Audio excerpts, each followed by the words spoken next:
Di awal tahun 2025, terjadi lonjakan pemutusan hubungan kerja yang cukup besar di Indonesia. Puluhan ribu pekerja di berbagai sektor kehilangan pekerjaan dalam waktu singkat. Yang menarik, PHK ini sebetulnya diawali di sektor white collar, kalau di luar negeri.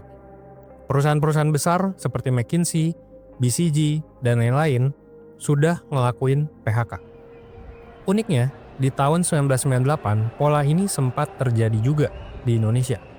Sinyal peringatan ini menarik karena mereka tuh datang dari puncak piramida korporasi. Firma konsultan global kayak McKinsey, BCG, mereka semua menjadi penasihat bagi perusahaan terbesar di dunia untuk ngelakuin PHK. Ini adalah tren global yang bisa jadi menandakan bahwa para raksasa sekarang itu sedang mengetatkan ikat pinggang. Dan dampaknya bisa sampai ke kita. Karena ketika klien-klien perusahaan besar seperti mereka tuh menipis, artinya perusahaan-perusahaan besar lain kondisinya juga mungkin sedang buruk. Dan ini memunculkan pertanyaan, emang seberapa parah sih pengangguran dan PHK di Indonesia? Apa sih yang harus kita lakuin sekarang? Apakah kita harus panik? Welcome to Jurnal Investigasi.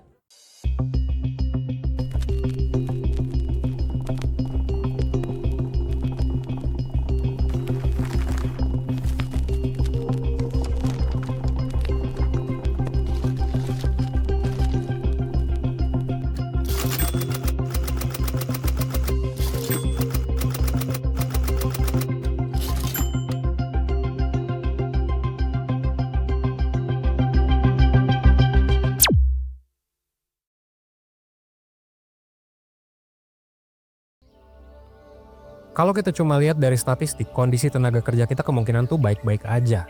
Bahkan ada kabar baik, Badan Pusat Statistik tuh bilang, kalau di 2025, bulan Februari, tingkat pengangguran terbuka kita itu turun tipis ke angka 4,76%. Ya sedikit better lah dari tahun lalu. Sayangnya, angka persentase itu seperti puncak gunung es sebenarnya. Karena di saat yang sama, meskipun angka statistik pengangguran itu turun, jumlah orang yang benar-benar menganggur justru naik. Iya, memang persentasenya turun, tapi kan populasi angkatan kerja terus nambah. Gen Z banyak yang udah lulus kuliah, lulus SMK, mereka semua tentu pengen kerja. Nah, dari 7,2 juta orang menganggur di tahun 2024, sekarang udah ada 7,28 juta orang di Indonesia yang juga nganggur di tahun 2025. Dan itu kalau kita cuma lihat pengangguran terbuka. Kita belum ngitung nih, orang yang setengah nganggur, orang yang punya kerja sih punya, tapi gajinya rendah. Orang yang kerja sih ada, tapi nggak ada kontrak kerja, nggak dapat BPJS, nggak dapat pesangon, nggak ada perlindungan apapun kalau mereka di PHK. Faktanya median gaji di Indonesia itu masih 2,5 juta per bulan. Kalau lu nggak ngerti, median itu artinya dari semua orang yang punya gaji di Indonesia, kita ambil data tengahnya. Data tengahnya tuh 2,5 juta. Berarti banyak banget orang yang angkanya, gaji bulanannya itu di bawah angka 2,5 juta. Ada yang 500 ribu, ada yang sejuta, ada yang 1,5. Mungkin ada juga yang 300 ribu per bulan. Ya kita bisa lihat di guru honorer ya. Belum lagi kita ngomongin soal gelombang PHK. Gelombang PHK itu bukan lagi soal orang yang susah cari kerja. Tapi soal orang yang udah punya kerja terus hilang kerjaannya. Di 2024 ada hampir 78 ribu pekerja kena PHK. Dan apakah badai ini akan berhenti? Well, tentu belum. Di awal 2025 aja, baru sampai April nih ya, udah 24 ribu orang yang kehilangan pekerjaan. Bahkan Komnas HAM sampai turun tangan. Karena di 3 bulan pertama itu, mereka menerima 8.786 aduan PHK. Itu artinya, sekitar 30% orang yang di PHK di 2025, itu merasa haknya perlu dibela. Mereka merasa bahwa PHK ini tuh nggak adil. Kemarin juga kita lihat, ada demo dari ojol, yang sebenarnya clearly mereka punya kerjaan kan sebagai ojol. Tapi mereka merasa bahwa haknya kurang, mereka butuh lebih. Terus sebenarnya hasil dari apa sih? Apa yang bikin bisa kayak gini? Well, di awal video kita udah lihat kalau ini tuh kejadian di pekerja intelektual, di luar negeri maupun dalam negeri.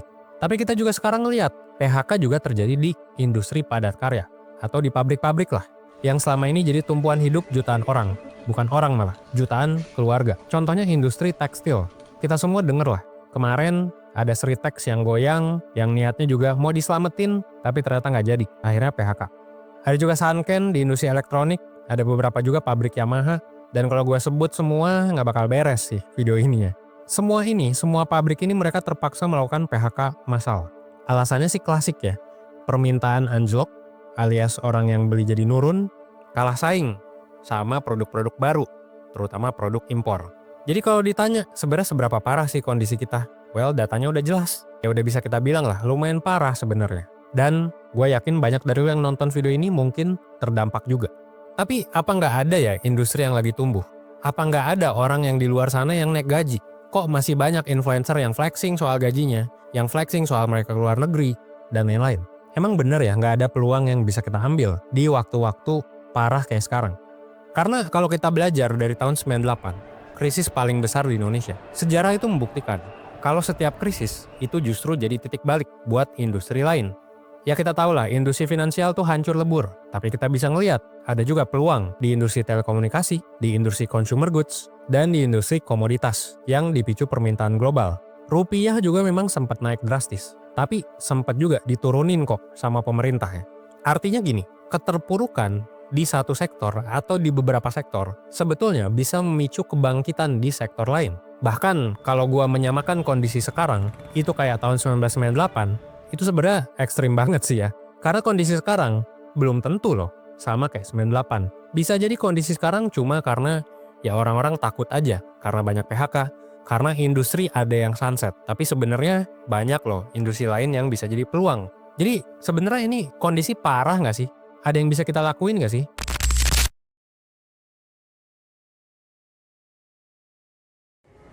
Perlu kita akui, sistem kerja sekarang itu memang udah nggak ideal. Tapi bukan berarti nggak ada harapan. Ada perubahan sekarang tuh ya, ada pergeseran. Dan Indonesia juga nggak diem aja ngelihat perubahan, pergeseran, dan kehancuran di beberapa industri sekarang. Pemerintah nggak tinggal diam. Kita bisa lihat kemarin, suku bunga turun, ekonomi juga didorong untuk terus jalan. Kalau kita lihat, di bulan Maret 2024, Bank Indonesia tuh nurunin suku bunga ke angka 5,75%. Sekarang di 2025 udah turun lagi ke 5,50%. Dan kalau kata orang sih angkanya bakal terus nurun. Artinya apa bang? Gua nggak tahu soal suku bunga. Well, lu bisa belajar di Google sih ya. Tapi intinya tujuannya jelas. Suku bunga diturunin itu supaya kredit makin murah, pelaku usaha bisa nafas, dan konsumsi masyarakat bisa naik. Tapi kok gua nggak ngerasa apa-apa bang dengan penurunan suku bunga ini? Well, ya jelas lah efeknya nggak mungkin instan. Tapi ini tanda bahwa pemerintah tuh sadar, pemerintah tuh gerak, bahwa ekonomi kita bisa jadi jauh lebih baik di tahun 2025, 2026, sampai seterusnya. Lu bisa catat perkataan gua. Jangan heran kalau UMKM nanti bisa berani ekspansi, startup juga mulai banyak yang nyari investor lagi, dan masyarakat mulai punya sedikit ruang lah buat belanja lagi. Ini salah satu sinyal yang bikin kita optimis. Bahkan kalau kita lihat ke pasar-pasar induk atau ke pasar-pasar yang menengah ke atas di mall mungkin ya, masih rame-rame aja kok. Jadi ekonomi ya masih oke. Bisa jadi ya outlook-nya masih sangat positif. Yang kedua, ekonomi digital itu sebenarnya masih bisa jadi peluang. Di saat sektor formal kayak manufaktur dan perkantoran tuh makin ketat, sektor digital justru meledak. Banyak sekali ya kreator-kreator independen.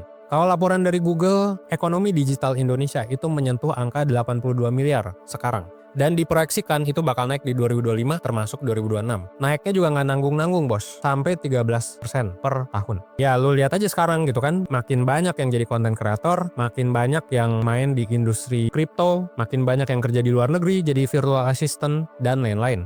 Jadi platform-platform yang gede sekarang, kayak TikTok Shop, Shopee, YouTube, dan lain-lain, itu ngasih jalan loh guys, buat orang-orang kayak kita untuk dapetin penghasilan di luar sistem kerja konvensional.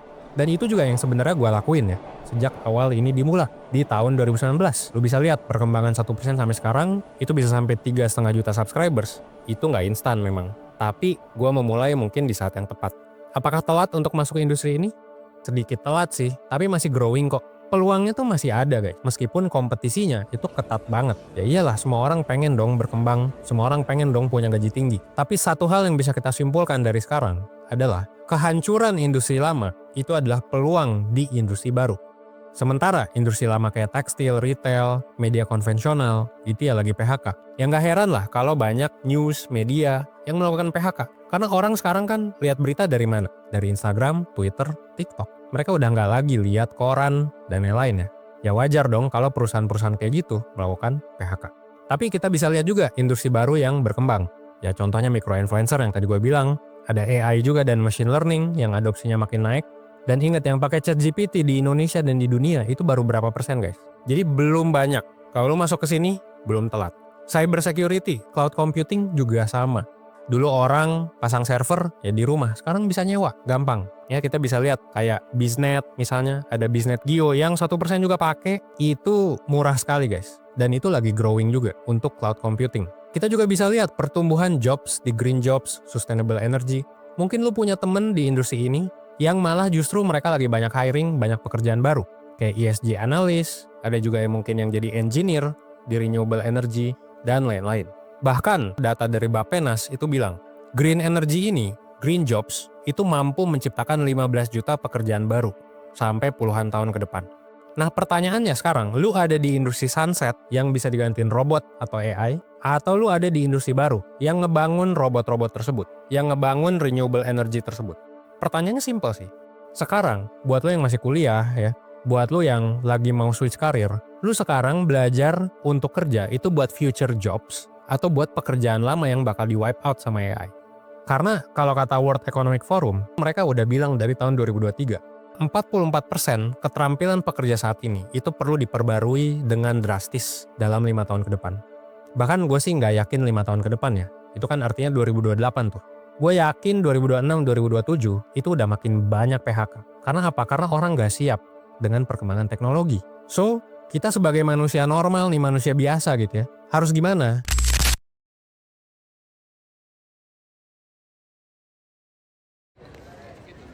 Jadi gini, dulu kerja ideal itu adalah lu kerja di satu kantor, gaji tetap, jenjang karir jelas, terus lu pensiun. Tapi hari ini itu udah nggak relevan. Itu kayak cerita fiksi. Bahkan lu kerja WFH, terus lu bukan karyawan kontrak, itu cerita fiksi guys. Itu cuma ada di ya berapa persen orang lah. Bukan karena orang malas, bukan karena sistem hancur total, tapi memang dunia berubah aja. Jadi yang harus kita lakuin adalah apa? Ya kita harus terima. Kita harus terima bahwa era berubah. Sekarang tuh adalah era banyak kerjaan sekaligus. Jadi kalau menurut gua, lu sebagai anak muda, kalau lu masih punya impian lu pengen kerja di BUMN, jadi PNS, satu kerjaan doang seumur hidup. Menurut gua itu impian yang kayaknya susah gitu untuk dicapai. Bisa, tapi kalau dibilang itu stabil nggak juga. Sekarang tuh punya lebih dari satu pekerjaan itu bukan tanda hidup nggak stabil, tapi justru hidup adaptif. Mau itu lu freelance ya, jadi Senin lu kerja apa, Selasa lu kerja apa. Lu jadi konten kreator, lu bisa kerja sambil nyantai di Bali, atau lu bisa jualan online juga pas lagi senggang. Semua itu adalah bagian dari gig ekonomi, dan ini bukan lagi akan datang, tapi sudah ada sekarang. Dan untungnya Gen Z itu prefer ke sana ya. Jadi 52% dari semua profesional Gen Z itu sekarang kerja sebagai freelancer. Jadi ini sudah ada sekarang. Nah, apakah lu termasuk yang 52% ini atau lu justru yang belum berubah nih? Jadi mindsetnya untuk cari kerjaan yang aman dan stabil itu harus dibuang jauh-jauh. Mulai ditinggalin. Justru diganti. Dengan gimana caranya gue punya multiple skills yang bisa saling backup. Karena kedepannya ya yang bakal punya pekerjaan tetap itu cuma satu guys. AI agent ya. Nanti kita bahas lah di video lain. Jadi hal pertama, mindset pertama yang harus diterapkan adalah lu terima. Ya sekarang tuh era gig ekonomi, era banyak kerjaan. Dan yang kedua, mungkin banyak yang bilang, gue punya satu kerjaan dan stabil, dan gue ada di industri masa depan, Fak. Well, ya menurut gue, selamat. Lu adalah tipe-tipe orang yang mungkin akan survive sampai puluhan tahun ke depan. Tapi, jangan lupa, lu belum survive sepenuhnya. Karena apa? Karena inflasi mungkin akan melambung tinggi. Dengan suku bunga turun dari pemerintah, dengan semua negara di dunia ini printing money untuk bikin ekonomi berjalan lagi, uang kita harus dilindungi. Kenapa? Karena dengan adanya inflasi, ya biaya pendidikan naik, biaya susu naik, biaya rumah itu naik. Artinya apa? Artinya penting banget untuk melindungi duit kita. Penting banget buat nggak cuma kerja keras, tapi juga duit yang kita kumpulin harus kerja juga, secara cerdas. Karena realitanya kalau lu kerja doang, duit lu bakal kegerus. Tetap stres juga. Bahkan sekarang, pengeluaran lu belasan juta pun itu udah kerasa kecil. Apalagi lu hidup di Jakarta.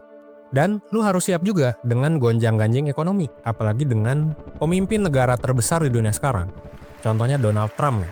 Itu bakal bikin panik yang gak jelas. Contohnya Maret sama April kemarin, itu foreign investor keluar dari Indonesia. IHSG turun drastis, rupiah melemah. Semua orang pada mikir ini awal dari krisis. Tapi justru di situ ada peluang buat gua yang punya liquid cash dan gak panik. Contohnya ini porto gua, ini gua udah share di video kemarin gitu ya. Dan porto gua kemarin tuh sebenarnya lebih banyak di reksadana pasar uang, lebih banyak lagi. Tapi waktu gue lihat saham Indonesia lagi kemarin dibilangnya ancur-ancuran, di sana gue all in di beberapa saham yang menurut gue wah ini harganya udah hancur, tapi sebenarnya kondisi perusahaannya masih bagus. Akhirnya apa?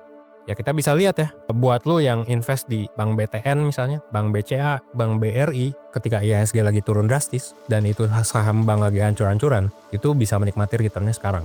Sekarang turun lagi nih, ya kan sekarang turun lagi IHSG. Kalau nggak salah kemarin tuh turun lagi 1-2%, gue lupa. Pertanyaannya, apakah portofolio lu nyangkut sekarang? Apakah lu punya cash untuk nembak nih perusahaan-perusahaan bagus saat 90% orang lain takut? Atau lu hanya jadi penonton kenaikan dan penurunan ini? Atau lu malah nggak peduli? Atau lu malah mau ikut, lu peduli, tapi belum belajar? Semuanya nggak ada yang salah sih ya. Namanya juga investasi dan trading. Nggak semua orang punya waktu untuk belajar itu. Semua orang juga punya keahlian sendiri.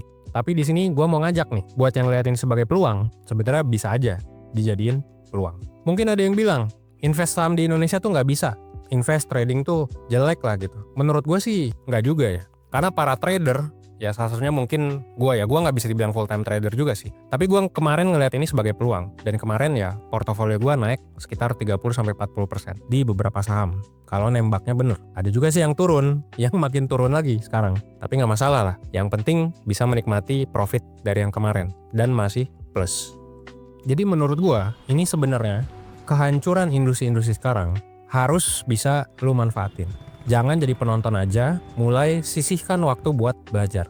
Nah buat lu yang udah belajar nih, ini gue juga mau ngajak. Siapa tahu di sini ada yang investor, ada yang trader.